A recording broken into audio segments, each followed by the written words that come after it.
programado com o pastor para dar ele antes, né? E basicamente eu ia falar sobre um período de jejuns especiais em Israel, mas como o jejum principal deles, que seria o 9 de Av, caiu no período que a gente estava de férias, então a gente transferiu para agora e basicamente a ideia seria emendar já com esse período de Selihot, que é o período em que nós estamos agora, que é o período que antecede as grandes festas do mês de Tishrei. Então, só começar introduzindo um pouco a questão do jejum no contexto bíblico, no contexto do Antigo Testamento. Basicamente nós temos jejuns que são realmente bíblicos, como o Yom Kippur, né, que são instituídos diretamente por Deus. Temos os jejuns que são instituídos pelos rabinos, que nós vamos ver depois, e os jejuns pessoais, que são jejuns que a pessoa faz em relação a Deus. Ela faz as suas petições a Deus e se coloca diante de Deus de forma bem pessoal mesmo. Dos públicos, nós temos basicamente jejuns de petição ou de consulta, né? Então, tem alguns exemplos aqui. Por exemplo, em 2 Samuel 12,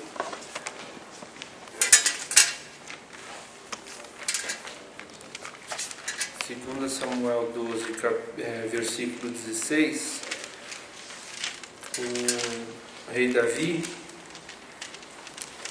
é repreendido pelo profeta Natan porque cometeu o pecado de tomar a mulher de outro homem e ainda mandar esse homem para a morte.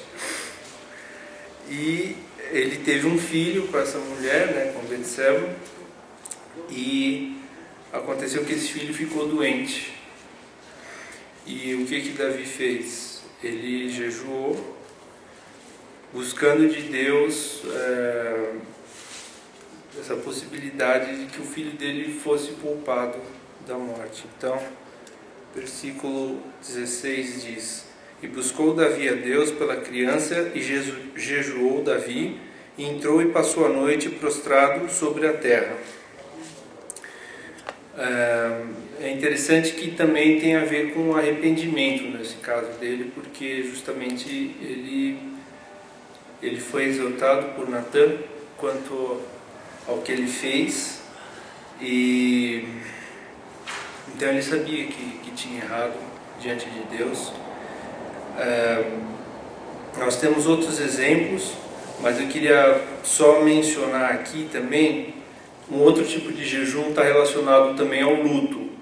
Ou seja, na tradição judaica, quando um ente querido morre, você tem diversos períodos. Você tem período de uma semana, período de um mês, período de um ano.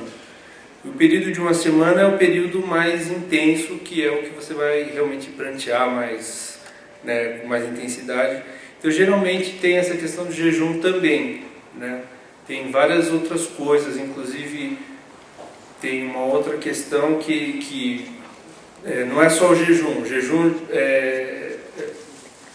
literalmente você se abster de comer e beber, mas você tem também o afligir a alma, que é uma outra coisa que acontece e que além disso você não tem outros prazeres, tipo tomar banho, usar roupas boas, ou até mesmo trocar de roupa, entre outras coisas. E aí, no caso do luto, aconteceu, por exemplo, que o rei Saul, quando morreu, o povo de Israel fez jejum por causa da morte dele. E aqui é engraçado que, continuando no mesmo capítulo 12 de 2 Samuel, os servos imaginaram, né, eles supuseram que o rei Davi devia jejuar por causa do filho dele depois que ele morreu, né? Que é um jejum de luto. Então, fala aqui nos versículos 21 e 22. E disseram-lhe seus servos: que é isto que fizeste? Pela criança viva jejuaste e choraste, porém depois que morreu a criança, te levantaste e comeste pão. E ele disse: vivendo ainda a criança, jejuei e chorei, porque dizia: quem sabe se Deus se compadecerá de mim e viverá a criança? Aí 23. Porém, agora que está morta, por que jejuaria eu? Poderei eu fazê-la voltar? Eu irei a ela, porém ela não voltará para mim. Então, a gente vê que o rei Davi meio que trocando um pouco a ordem, né? E realmente na lógica dele faz sentido, né? Porque você vai pedir pela pessoa enquanto há esperança, né? Acabou a esperança, aí você não precisa mais jejuar. Mas isso faz parte da tradição judaica, a questão do jejum por causa do luto. Temos também o caso, por exemplo, de Moisés, quando ele morreu, Samuel, né, que o povo pranteou. Não fala lá que eles jejuaram, mas essa questão do luto e do jejum e do arrependimento, elas são muito ligadas na tradição judaica. Então, sempre acaba sendo uma coisa meio associada, tanto que geralmente é um período longo de reflexão. Geralmente, quando uma grande figura de Israel morria, eram pelo menos 30 dias de pranto, né? E voltando à questão da petição, tem alguns outros casos, né? Por exemplo, a rainha Esther, quando foi anunciado o decreto que o Hamã tinha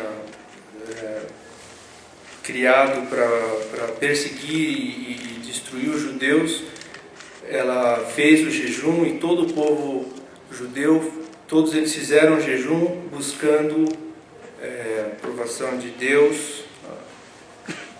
Tem também um caso em 1 Reis, se vocês puderem abrir lá,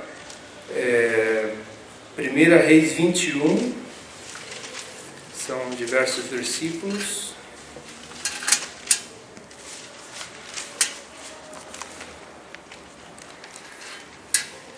Nós vemos aqui um caso de jejum desaprovado por Deus, um jejum de pessoas ímpias, né? No caso aqui, o rei Acabe quer a vinha de Nabote, mas Nabote fala que não pode dar porque é a herança dele. E aí, no versículo 4, ele fala: então Acabe veio, desgostoso e indignado à sua casa, por causa da palavra de Nabote, o jezreelita, que lhe falara, quando disse: não te darei a herança de meus pais. E deitou-se na sua cama, e voltou o rosto e não comeu pão. Ou seja, ele estava jejuando, porque não conseguiu o que queria. A esposa dele, que todo mundo conhece a terrível fama, né, pergunta para ele qual é o problema, por que ele está desse jeito. E aí,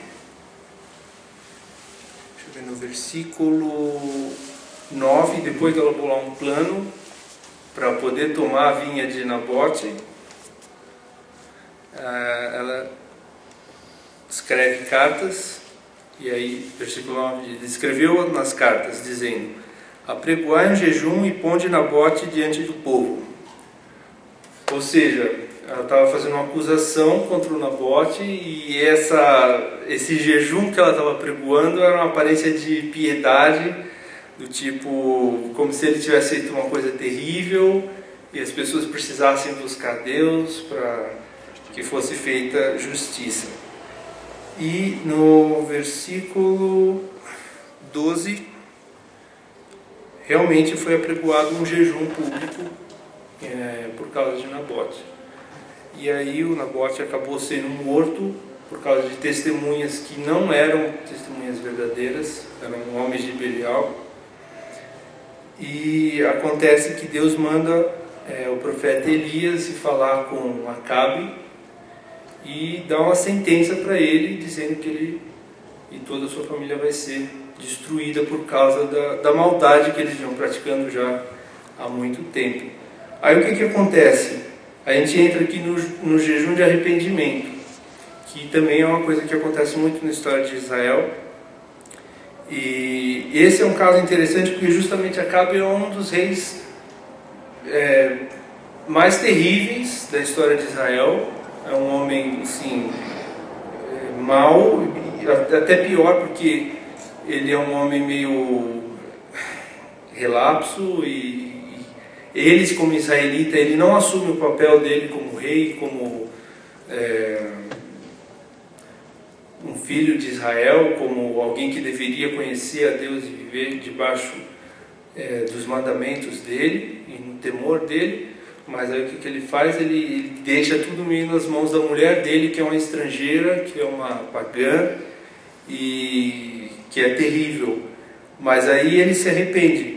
Então, no mesmo capítulo 21, no versículo 27, diz: Sucedeu, pois, que Acabe, ouvindo essas palavras, rasgou as suas vestes e cobriu a sua carne de saco, e jejuou, e jazia em saco, e andava mansamente. O versículo 28 diz: Então veio a palavra do Senhor a Elias Tisbita, dizendo: Não viste que Acabe se humilha perante mim? Por isso, porquanto se humilha perante mim, não trarei esse mal nos seus dias, mas nos dias de seu filho o trarei sobre a sua casa. Ou seja, mesmo uma pessoa como ele conseguiu realmente atingir diante de Deus um benefício, né, um certo perdão, tendo em vista que ele acabou jejuando verdadeiramente, né? Então tem outros casos, né? Tem o caso dos ninivitas também. Isso é uma coisa que é interessante, porque jejum é uma coisa que tem em todas as religiões, né? Tem em todos os povos. E os povos têm vários motivos para fazer seus jejuns, né? Para entrar em comunhão com seus deuses, ou para atingir algum benefício, né? Tem até um caso aqui que, quando eu estava pesquisando na Enciclopédia Judaica, fala que um historiador romano, quando estava pesquisando a história de Cartago, né, dos fenícios, o jejum deles, basicamente a descrição é muito parecida com a descrição do povo de Israel jejuando. Então, os jejuns aconteciam mais ou menos da mesma forma. E aí, o caso de Nínive é um caso interessante também, porque não eram judeus, eram pagãos, era o Império Assírio na época, o império mais poderoso daquela época, e Jonas é enviado para pregar para eles o decreto da destruição desse império. E acontece que quando ele chega lá e prega, depois de ter se rebelado contra a vontade de Deus, o rei e o povo fazem um jejum, ou seja, eles têm esse processo de conversão também, e esse decreto de Deus é adiado, né? Depois a gente vê que o profeta Naum fala também sobre a destruição, e aí nesse caso não teve como fugir, né? Mas é interessante que realmente o jejum é um instrumento. Ninguém sabe assim dizer exatamente como surgiu,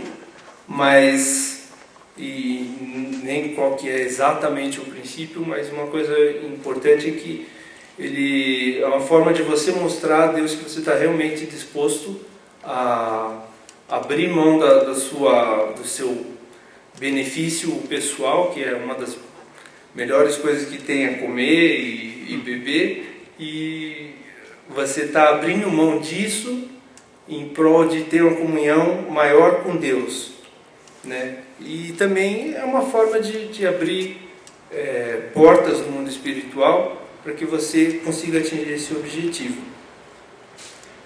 A tradição bíblica, como nós vimos, basicamente era os jejuns públicos, que aconteciam também em muitos casos nas situações de guerra, em que os reis ou os dirigentes juntavam o povo e falavam: eu não posso vencer esse exército, ou porque esse exército é muito grande, ou porque aconteceu alguma coisa, e eles se humilhavam e jejuavam, e Deus livrava o povo assim de forma milagrosa, né? Nós vemos também alguns casos de jejuns individuais, como no caso de Davi, mas são os exemplos mais icônicos esses que eu citei no começo. Depois veio a destruição do primeiro templo, que é o período do primeiro exílio, né? O período do cativeiro babilônico. É aí nesse momento que começam a surgir jejuns que são instituídos pela liderança judaica, pela liderança dos sábios ou dos juízes de Israel, né, do Sanhedrin. E 4 desses jejuns têm a ver justamente com essa questão do que aconteceu com Jerusalém, que são o jejum de 10 de Tevet, que é quando Jerusalém foi cercada pelas forças babilônicas, o jejum de 17 de Tamuz, que seria quando houve uma brecha em Jerusalém e aí as tropas babilônicas conseguiram entrar. O mais famoso deles, que é o 9 de Av, que é quando o templo foi destruído, e o jejum de 3 de Tishrei, que lamenta pela morte do governador Gedalias. Então, esses jejuns, dizem alguns que a tradição já existia de jejuar nessas épocas, mas eles foram depois atribuídos a esses momentos específicos, porque foi um momento muito marcante no povo de Israel, foi um momento que realmente transformou a vida do povo judeu, né? Mas existe uma certa controvérsia nesses jejuns, porque o dia 10 de Tevet é um dia que todas as fontes bíblicas que citam, que seria, por exemplo, 2 Reis 25 ou Jeremias capítulo 52, está correto. Mas, por exemplo, o dia 17 de Tamuz não é citado, ele é listado como dia 9 de Tamuz, tanto em 2 Reis quanto em Jeremias. O jejum de 9 de Av, em Jeremias 52, é dito que os babilônicos atearam fogo no templo, em toda a cidade, no dia 10 do mês. E 2 Reis diz que foi no dia 7. Então, não sei se começou no dia 7, terminou no dia 10, mas uma coisa é certa, ninguém sabe dizer por que foi escolhido o dia 9. Né? E o dia 3, a controvérsia é meio que Gedalias não era da casa de Davi, foi um governador apontado pelos babilônicos, então não se sabe direito por que escolheram fazer um jejum, especialmente por causa da memória dele. Mas uma coisa é certa, lá em Jeremias, capítulo 41, fala muito sobre a vida de Gedalias, mas no capítulo 42 se vê que o povo estava disposto a ir embora de Israel, estava querendo ir embora de Israel, mas eles foram consultar Jeremias. E Jeremias já sabia que não era para ir embora, Deus já tinha falado que não era para ir embora, que era para o povo ficar na terra, que a terra ia prosperar novamente, que ia se reerguer, mas o povo queria ir embora. E aí eles foram consultar Jeremias, Jeremias consultou a Deus, e quando ele voltou com a resposta, eles falaram: não, mas nós vamos embora, nós vamos para o Egito. E ainda levaram Jeremias junto. depois ele teve que profetizar ainda, dizendo que o povo ia sofrer no Egito, porque o Egito também ia ser conquistado.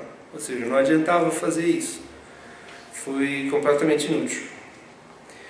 Então, talvez o jejum tenha a ver, o jejum de Guedalias tenha um pouco a ver com isso. Ele, no fim das contas, estava certo em estar lá, apesar de ele ter sido ordenado pelos babilônicos e tudo, mas ele estava fazendo a coisa certa. Ele foi assassinado de uma forma bem cruel.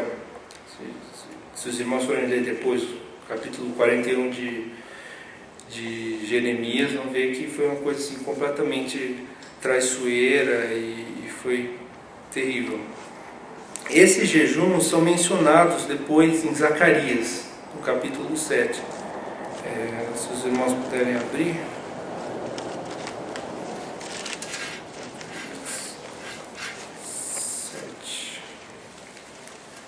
E depois é mencionado também no capítulo 8.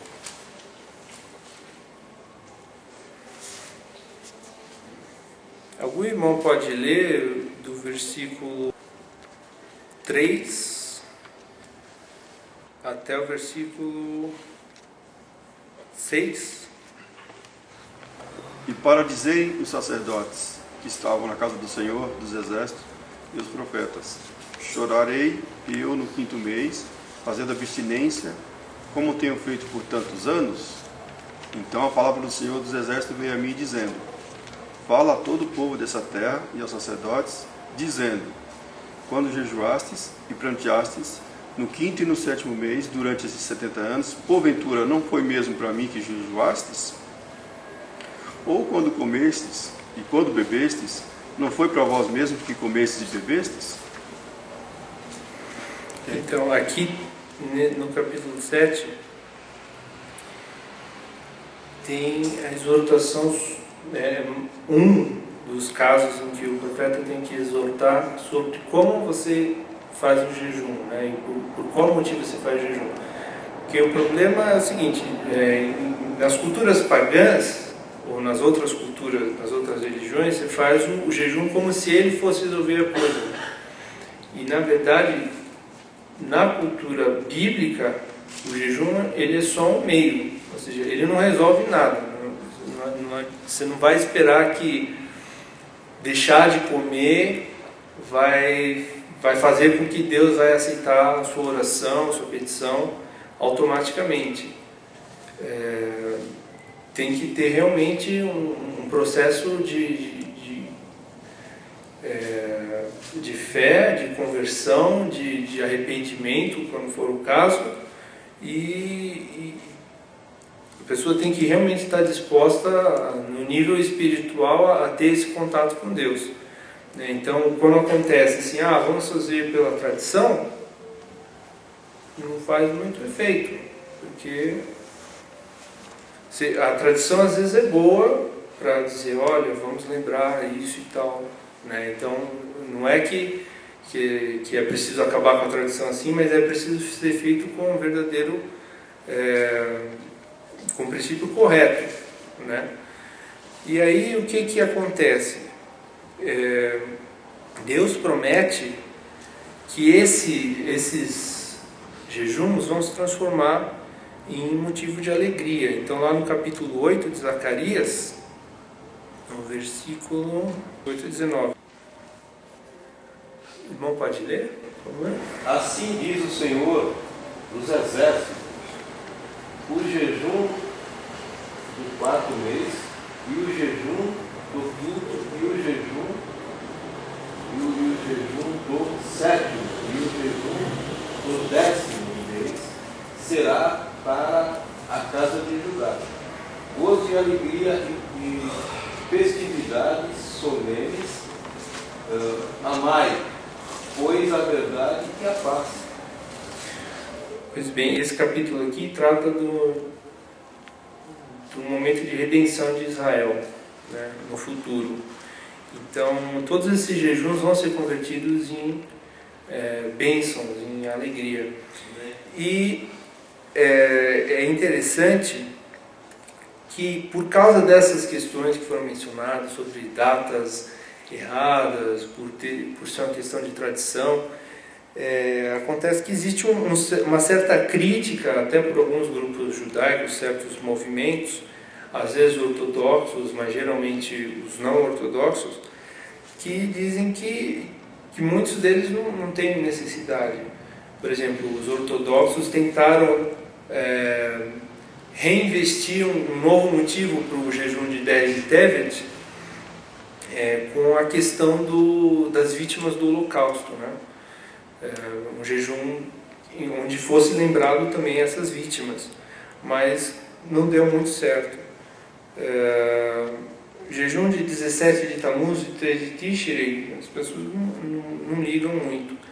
No judaísmo, os jejuns mais intensos que tem, os mais que vão exigir mais do povo, são o jejum de Yom Kippur, que são 25 horas, e o jejum de 9 de Av. Então o 9 de Av realmente ninguém abre mão dele, porque a memória é mais forte que a questão da destruição do templo, do lugar sagrado de culto do povo judeu.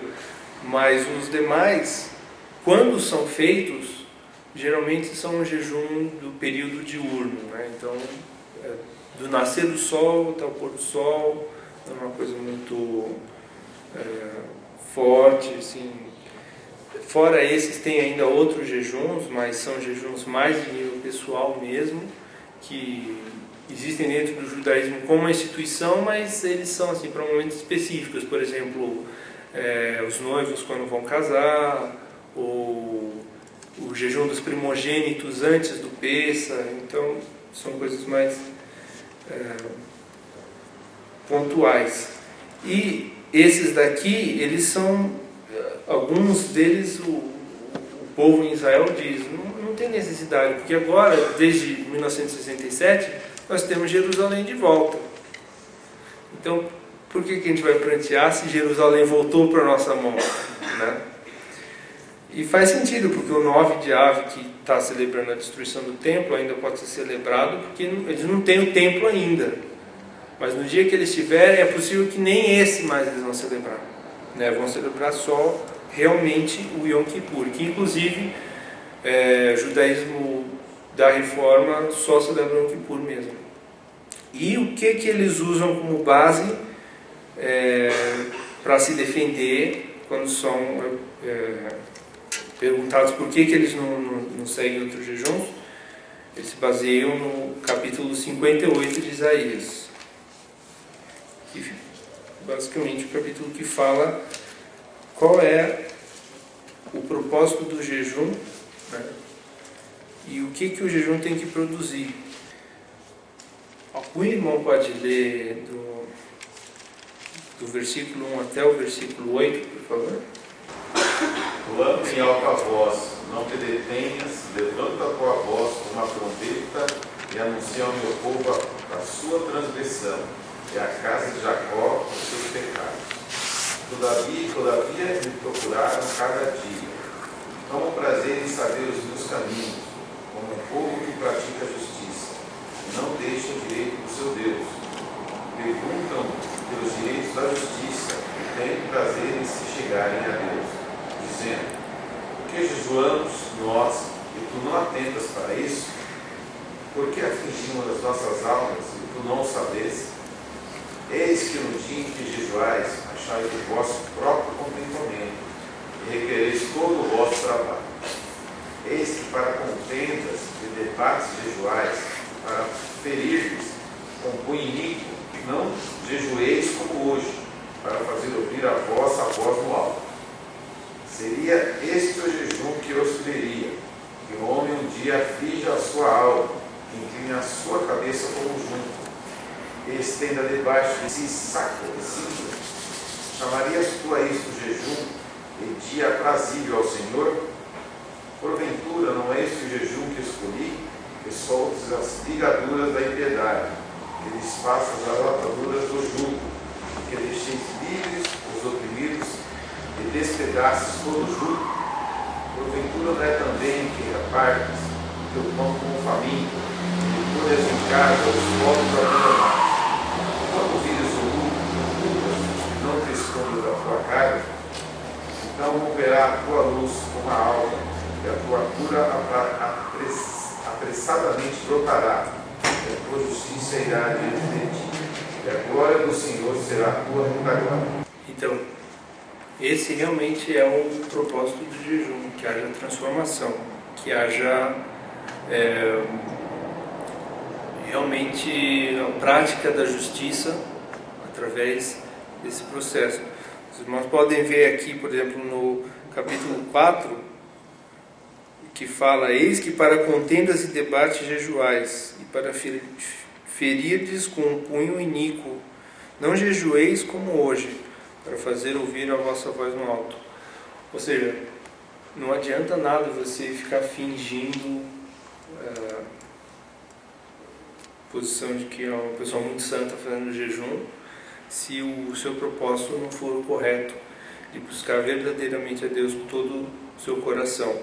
Inclusive, Yeshua fala isso lá em Mateus 6.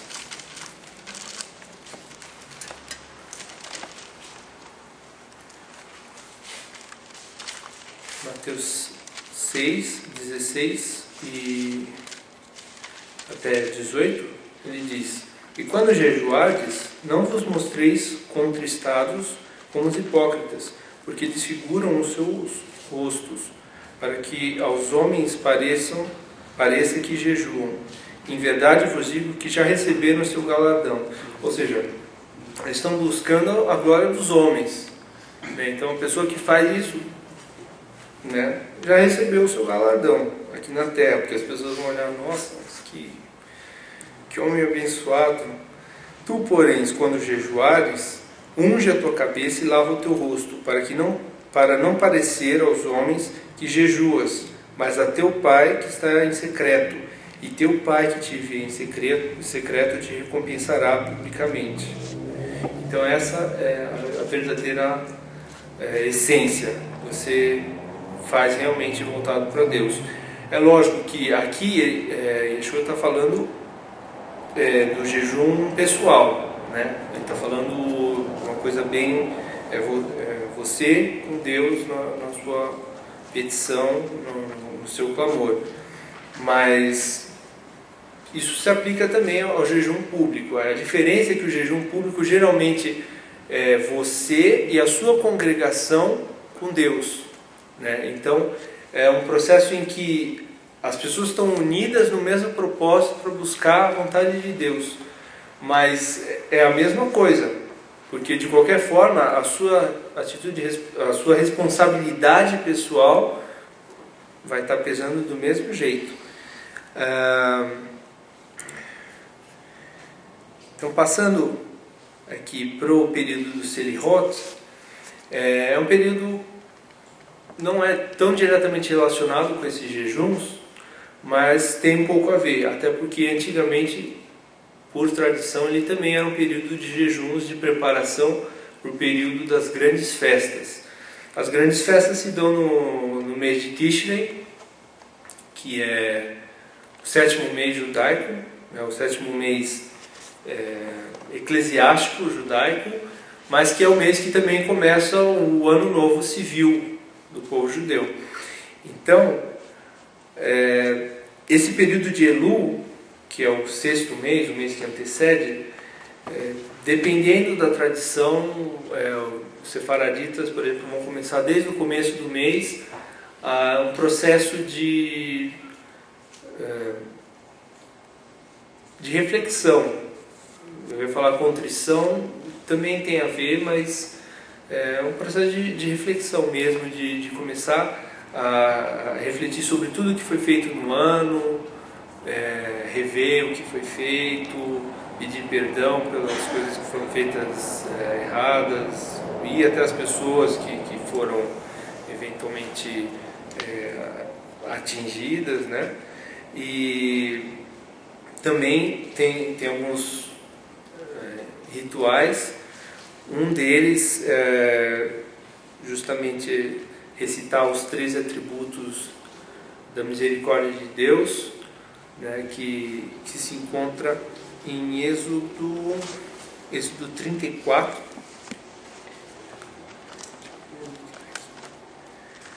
Êxodo 34, versículos 6 e 7. É engraçado até porque um desses atributos, dois desses atributos são na verdade duas vezes o nome de Deus.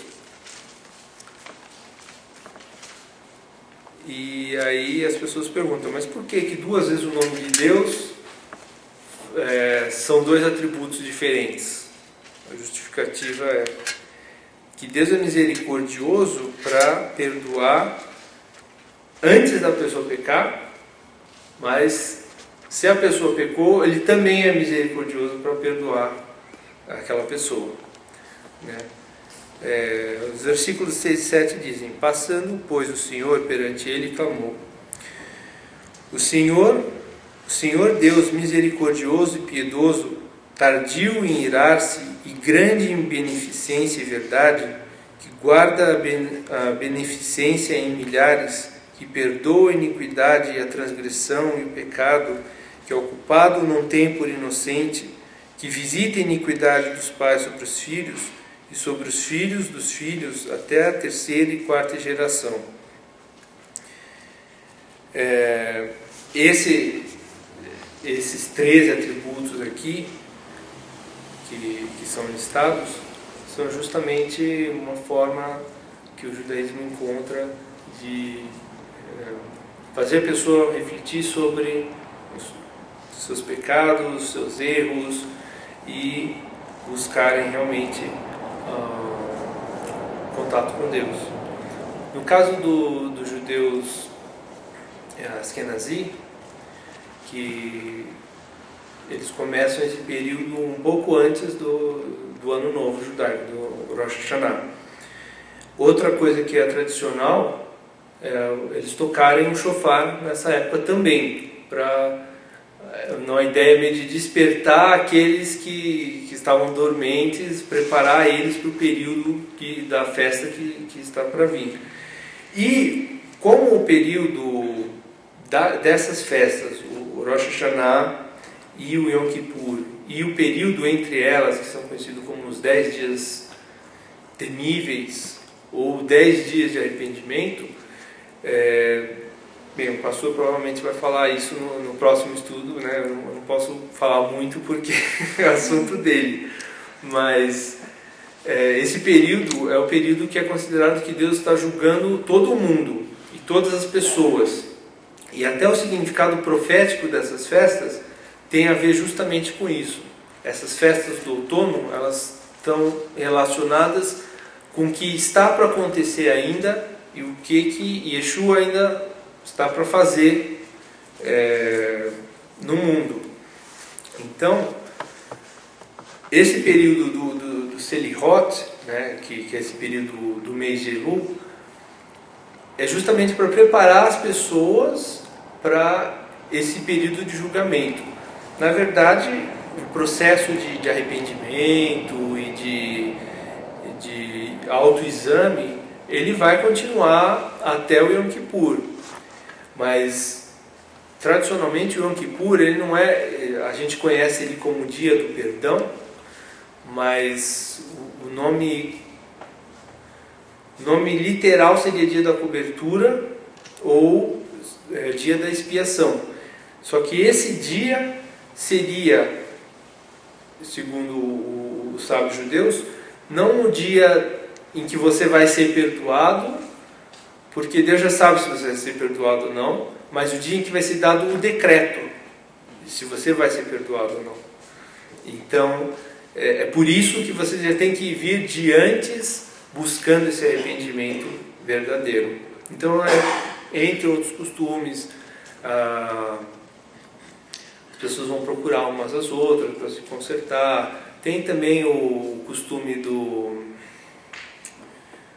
eu esqueci o nome, que eu não lembro exatamente como que é, mas que alguns judeus vão num rio e pegam o dinheiro e simbolicamente se coloca na água para deixar ele embora, né? Que é uma forma também de você meio que se livrar das coisas que você estava preso do ano passado.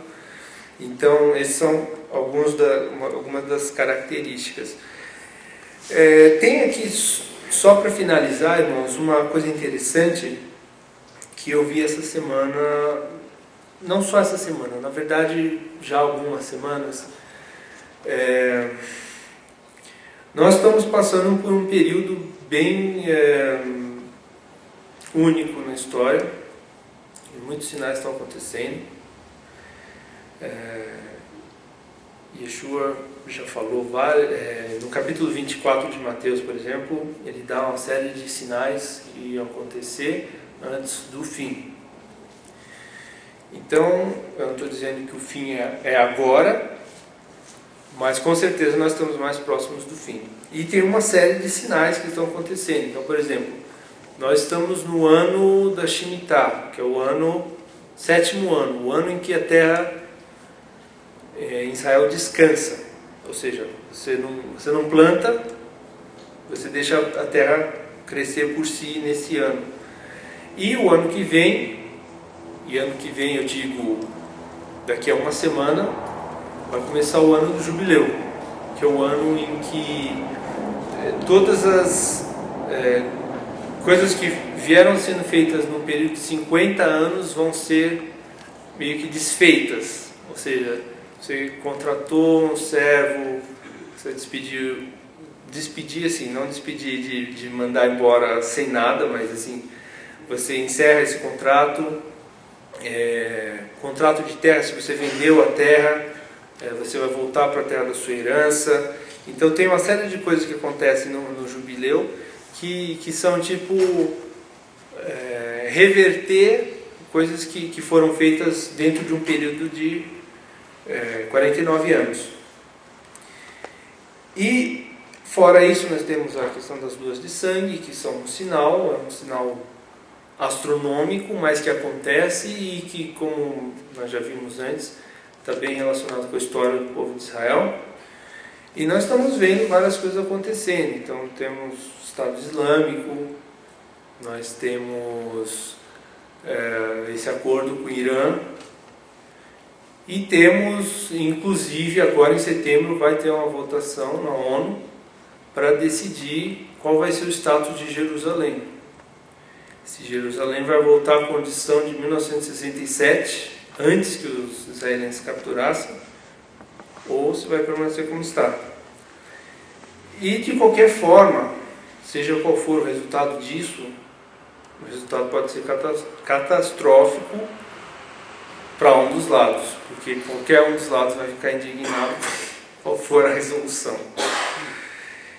Então eu achei interessante que eu recebi um e-mail de comunicado, um grupo americano, de judeus americanos, mas que atua lá em Israel, e falava sobre um rabino, o rabino Vilna Gaon, que foi um rabino do século XVIII, da Lituânia, e ele era um gênio, assim, porque ele tinha uma memória excelente e gostava muito de matemática e de ciências. E o que ele fez? Ele é conhecido por ser o rabino que criou meio um sistema para saber quando o Messias ia vir. Então o que ele pegou?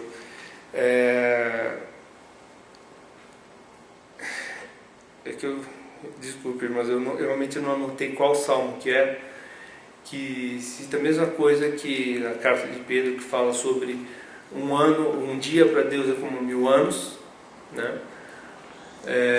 Então ele pegou esse princípio. Bem, se um dia para Deus é como 1000 anos, e Deus criou 7 dias, né? Ele criou o mundo em 7 dias, e o Shabat é tipo o dia de descanso, então isso significa que esses últimos 1000 anos, no período de 7000 anos, seria o Shabat milenário. E é engraçado que isso parte com o conceito do milênio que nós temos, né? Do reino do Messias por 1000 anos. Então nós estamos atualmente no ano 5775.